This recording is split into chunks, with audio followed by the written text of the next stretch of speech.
A warm welcome to all my dear students. हमने पिछले lecture में देखा है कि lanthanide contraction and its consequences. उसमें हमने देखा है कि लेंथेनाइड एलिमेंट जो है उसकी साइज जो है वो नियर अबाउट सेम है, इसलिए उनके जो केमिकल प्रॉपर्टीज है वो सब एलिमेंट्स के प्रॉपर्टीज सिमिलर है।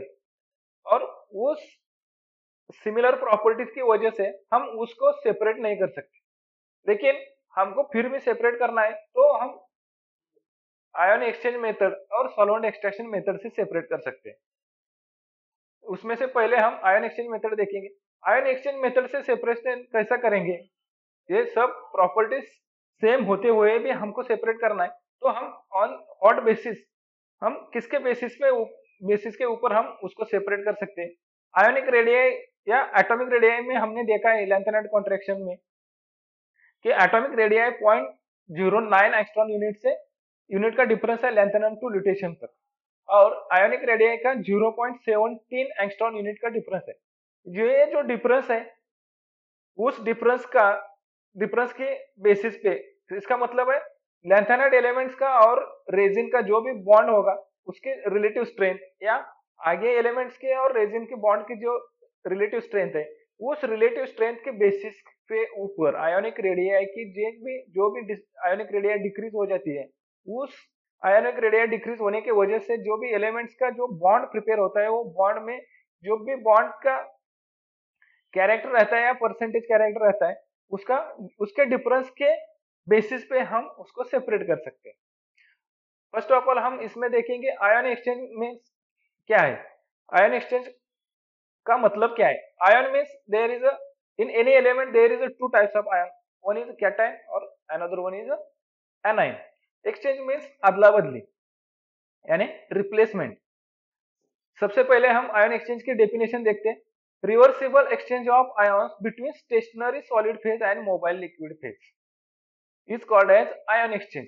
यहाँ हम देखते हैं कि ये आयन एक्सचेंज कॉलम है। आयन एक्सचेंज कॉलम में क्या हमने अभी डेफिनेशन देखी कि reversible exchange of ions between stationary solid phase and mobile liquid phase. ये जो लिक्विड फेज है वो मोबाइल रहेगी, एक जगह पे नहीं रहेगी वो, और स्टेशनरी फेज है वही वो एक ही जगह पे रहेगी। स्टेशनरी फेज है जो है वो रेजिन है। रेजिन का मतलब क्या रहता है, वो एक पॉलीमर रहता है, और वो उस पॉलीमर में ऐसे ग्रुप रहते हैं कि जो उस फंक्शनल ग्रुप से metal ion strong bond prepare करता है, और वो स्ट्रॉन्ग बॉन्ड प्रिपेयर करने के लिए ऑर्गेनिक फंक्शनल ग्रुप रहते हैं प्रेजेंट उस रेजिन में, such as carboxylic group COOH, then sulphonic acid है, देन हाइड्रोक्सिल। ये तीन ग्रुप क्यों है, मेरा क्वेश्चन ये है कि अभी ये कार्बोक्सिल ग्रुप, सल्फोनिक एसिड या हाइड्रोक्सिल ग्रुप क्यों प्रेजेंट है उस पॉलीमर में या उस रेजिन में, या ऐसे ही रेजिन क्यों यूज किया जाते हैं। क्योंकि इस फंक्शनल ग्रुप में जो भी हाइड्रोजन है वो हाइड्रोजन रिप्लेस हो जाता है या यहाँ से हाइड्रोजन निकल जाता है। कब, जब भी हम लैंथेनाइड का सॉल्यूशन यहाँ ऐड कर देते हैं, और लैंथेनाइड का जो भी सॉल्यूशन है वो लैंथेनम 3+ का है, इसका मतलब वो कैटायनिक सॉल्यूशन है, और यह कैटायनिक सॉल्यूशन जो है वो hydrogen plus that is the H+ replace हो जाता है, H+ निकल जाता है जब हम लैंथेनाइड 3+ का सॉल्यूशन ऐड करते हैं। अब हम देखते हैं कि ये एक्सपेरिमेंट कैसा परफॉर्म किया जाता है। लॅबोरेटरी में तुम्ही जसं टायट्रेशन करता, एखादं एक्सपेरिमेंट करता टायट्रेशनचा, त्यासाठी आपण पहिल्यांदा ब्युरेट घेतो, पिपेट घेतो, बिकर घेतो, जे काय एक्सपेरिमेंटल ऍपरेटस आहे ते एक्सपेरिमेंटल ऍपरेटस घेतो, सगळेचे सगळे एक्सपेरिमेंटल ऍपरेटस काय करतो आपण क्लीन करतो पहिल्यांदा सेम प्रोसिजरनं। ही कॉलम क्लीन करून घ्यायचा, त्यानंतर हे रेझिन क्लीन करून घ्यायचा, वॉश करून घ्यायचा, आणि ह्या ब्युरेटमध्ये सगळ्यात शेवटी जे नॉब आहे त्या नॉबच्या वरती आपल्याला कॉटन वूल लावायचा आहे, कारण जो रेझिन आहे तो रेझिन स्मॉल साईजचा असल्यामुळे तो त्या ब्युरेट मधून पास होण्याची शक्यता असते, म्हणून कॉटन वूलनं इथं पॅक करायचं, त्याच्यावरती रेझिन आपण ऍड करायचं, पुन्हा एकदा आपण वॉटर पास करून ते क्लीन करून वॉटर पास करून घ्यायचं, इथं ह्या नॉबच्या साह्याने आपण फ्लो रेट मेंटेन करतो।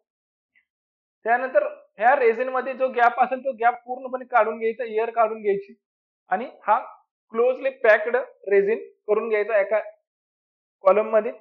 त्यानंतर मात्र आता बघा आपण काय करणार आहे, लॅन्थेनाइडचं सोल्युशन पास करणार आहे, जे लॅन्थेनाइडचे सोर्स असतील किंवा सॉल्ट्स असतील लॅन्थेनाइट एलिमेंटचे, जे काही 15 एलिमेंट आहेत त्या 15 एलिमेंटचे सॉल्टचं सोल्युशन आपण एका ह्याच्यात बीकर मध्ये कलेक्ट करून घ्यायचं आणि जे कलेक्ट केलेलं लॅन्थेनाइटचं सोल्युशन आहे ते आपण इथं शिफ्ट करणार किंवा ट्रान्सफर करणार किंवा ओतणार आहे.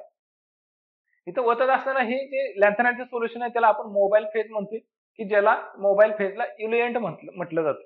ही इल्युएंट आपण पास करणार आहे. हे लॅन्थेनाइटचं सोल्युशन पास केल्यानंतर हे जे लॅन्थेनाइटच्या सोल्युशन मध्ये जे लॅन्थेनाइट एलिमेंट्स आहेत ते एलिमेंट्स मात्र इथं आल्यानंतर काय करतील, या रेझिन बरोबर लॅन्थेनाइट एलिमेंट्स आणि रेझिनचा स्ट्रॉंग बॉन्ड तयार होऊन लॅन्थेनाइटचं जे काही एलिमेंट्स असतील ते एलिमेंट्स कॅटायन जे आहे ते कॅटायन ह्या रेझिन बरोबर कंपाऊंड तयार करतील आणि रेझिन मधला मात्र लॅन्थेनाइट ज्यावेळी येईल त्यावेळी इथं काय रिप्लेस होईल, इथला जो रेझिनचा जो फंक्शनल ग्रुप मधला हायड्रोजन आहे तो H+ रिमूव्ह होईल आणि H+ आपल्या वॉटर बरोबर काय होईल, ह्या बीकर मध्ये खाली येईल.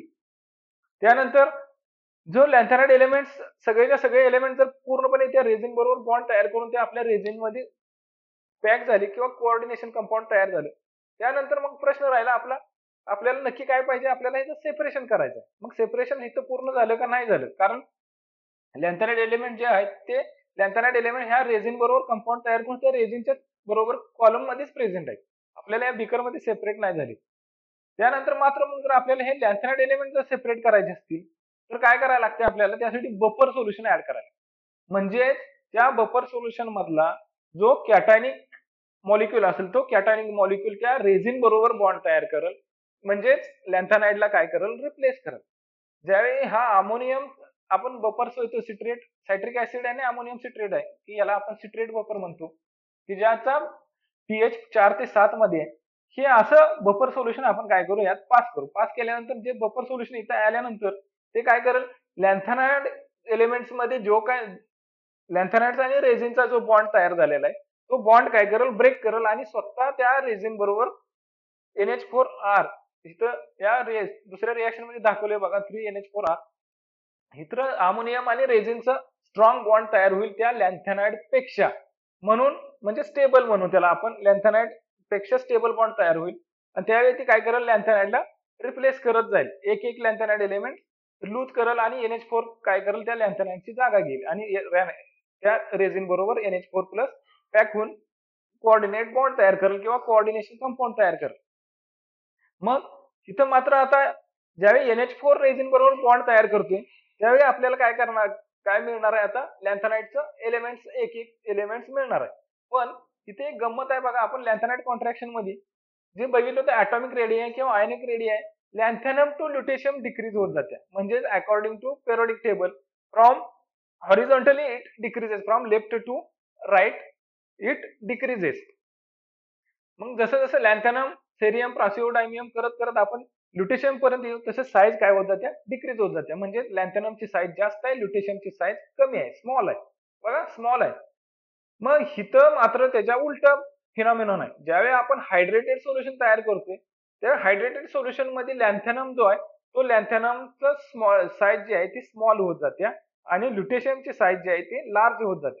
म्हणजे हायड्रेटेड ल्युटेशियम जो आहे तो लार्ज साईजचा आहे, हायड्रेटेड लॅन्थेनम जो आहे तो स्मॉल साईजचा आहे. आणि लॅन्थेनाइट कॉन्ट्रॅक्शन मध्ये आपण काय बघितलं होतं, आयोनिक रेडिया किंवा atomic radii top left to right decrease होते, म्हणजे लॅन्थेनम लार्जेस्ट आहे आणि ल्युटेशियम स्मॉलेस्ट आहे. पण इथं उलट आहे, लॅन्थेनमचं ज्यावेळी हायड्रेटेड लॅन्थेनम फॉर्म होते त्यावेळी स्मॉल साईज होते आणि ल्युटेशियमची लार्ज साईज होते. मग ह्या साईज स्मॉल होण्याचा आणि लार्ज होण्याचा नक्की फरक कुठे पडतोय, तर इथं ज्यावेळी स्मॉल साईज होत्या त्यावेळी बरोबर रेझिन बरोबर काय होते, एकदम स्ट्रॉंग बॉन्ड तयार होते आणि जेवढी साईज लार्ज होत जाईल तसाच तेव्हा बॉन्ड काय होत जाते, वीक होत जाते. म्हणजे लॅन्थेनम पासून ल्युटेशियम पर्यंत जो काय आपला जो हायड्रेटेड रेझिन बरोबर जे कंपाऊंड तयार होतील त्याचा बॉन्ड काय होत जाणार आहे, वीक होत जाणार आहे. म्हणजे लॅन्थेनमचा बॉन्ड कसा असणार आहे, एकदम स्ट्रॉंग असणार आहे कारण स्मॉल साईज आहे. ल्युटेशियम लार्ज असल्यामुळे त्याची साईज कशी असणार आहे, स्मॉल आहे, लार्ज आहे, लार्ज असल्यामुळे त्याचा बॉन्ड वीक असणार आहे. मग ज्यावेळी आपण अमोनियम बफर त्या कॉलम मध्ये ऍड करतोय त्यावेळी पहिल्यांदा एलिमेंट कोणतं बाहेर येईल, कारण ज्याचा वीक बॉन्ड आहे तोच पहिल्यांदा लूज होईल आणि तोच बाहेर येईल ह्या बीकर मध्ये. म्हणजे ल्युटेशियम जे आहे ते लार्ज साईज असल्यामुळे इथं पहिल्यांदा त्याचा बॉन्ड वीक असल्यामुळे ल्युटेशियम पहिल्यांदा एलिमेंट बाहेर येईल. त्यानंतर इटरबियम येईल, त्यानंतर थुलियम येईल, असं रिव्हर्स ऑर्डरनं, म्हणजे उलट ल्युटेशियम पासून लॅन्थेनम पर्यंत एक एक एलिमेंट सेपरेट होईल. हा आयन एक्सचेंज मेथड मध्ये बघा इथं जे हम लॅन्थेनाइट एलिमेंट जर सेपरेट करायचे असतील तर इथं मात्र आपला हा जो लॅन्थेनाइट कॉन्ट्रॅक्शनचा जो ट्रेंड होता तो मात्र इथं फक्त उलटा होते हायड्रेटेड लॅन्थेनाइट मध्ये. आता बघा इथं आपण पहिल्यापासून बघू पुन्हा एकदा. Ion exchange means reversible exchange of ions between stationary solid phase and mobile liquid phase. Reversible म्हणजे आलटून पालटून.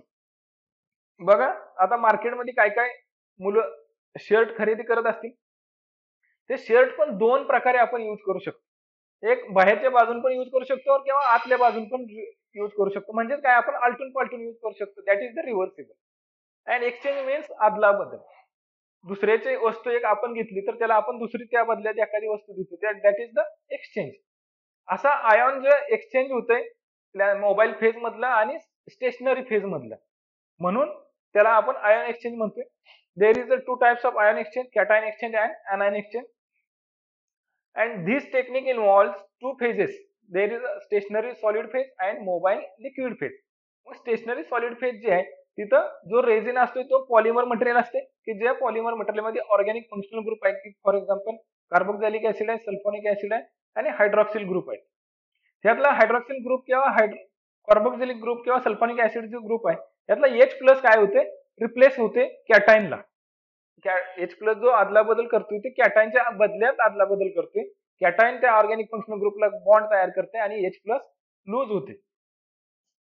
आणि ह्या असं स्टेशनरी मटेरियल म्हणजेच रेझिन आहे किंवा हे क्रॉस लिंक्ड पॉलिमर आहे, ते आपण कॉलम मध्ये एका फिट पॅक करून घेतोय आणि त्यानंतर आपण मोबाईल लिक्विड जे लॅन्थेनाइट सोल्युशन आहे ते पास करून घेतोय. पास करून घेतल्यानंतर जे काय मुवमेंट होते त्या मोबाईल लिक्विडची त्याला आपण इल्युशन म्हणतो. ही जी या मोबाईल लिक्विड इथून जे इथपर्यंत पास होते त्याला त्या प्रोसेसला आपण इल्युशन प्रोसेस म्हणतो. इथं जे सोल्युशन इल्युएंट पास केल्यानंतर जे सोल्युशन आउट होणार आहे त्याला आपण इल्युएट म्हणतो. मोबाईल फेजला आपण इल्युएंट म्हणतोय. या स्टेशनरी फेजला जे रेझिन मटेरियल यूज केले that is the stationary phase.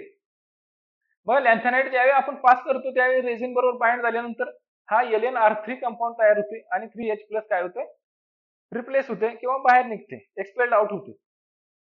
त्यानंतर आपल्याला लॅन्थेनाइट एलिमेंट सगळे या रेझिन बरोबर फॉर्म होते, म्हणून त्याला आपल्याला सेपरेट करायचं असेल तर आपण त्यासाठी बफर सोल्युशन ऍड करतो. बफर सोल्युशन ऍड केल्यानंतर इथं लॅन्थेनमला बफर सोल्युशन काय करते, रिप्लेस करते. बफर सोल्युशन मधला जो अमोनियम प्लस आयॉन आहे, मॉलिक्यूल आहे, तो मॉलिक्यूल काय करतोय या लॅन्थेनमच्या एलिमेंटच्या सोल्युशनला रिप्लेस करतोय. आणि रिप्लेस केल्यानंतर मग ज्याचं बॉन्ड जी काही बॉन्ड ज्याचा विकर असेल तो पहिल्यांदा एलिमेंट बाहेर येते, जसा बॉन्ड स्ट्रॉंग असेल तो सगळ्यात शेवटी येते. म्हणून इथं लॅन्थेनमच्या जे लॅन्थेनाइट एलिमेंट्स आहेत त्यातले रिव्हर्स ऑर्डर ल्युटेशियम पासून एक एक एक एक एलिमेंट बाहेर येते. हा आपला इल्युशन कर्व आहे. हे इथं रिलेटिव्ह कॉन्सन्ट्रेशन आहे हाईटला, म्हणजेच वाय ऍक्सिसला आणि एक्स ऍक्सिसला कोणता एलिमेंट किती ml च्या सोल्युशन मध्ये एक एक बाहेर येतोय ते आपण इथं मेजर केले. बघा, I hope this point you should understand और यू अंडरस्टँड. थोडं लक्षात ठेवायला किचकट आहे, पण जर ही तुम्ही डायग्राम लक्षात ठेवली तर हा पॉइंट लक्षात ठेवायला तुम्हाला काही अडचण येणार नाही. पण थेरॉटिकली जर तुम्ही लक्षात ठेवायला गेला तर तुम्हाला पाठ करण्याशिवाय पर्याय नाही. You have to remember these two reactions is very important reactions in this ion exchange separation. So I hope you understand. जो भी किसी को क्यूरी होंगी तो हम मेरे को पूछ सकते हैं या you can ask me. Okay, we will stop here.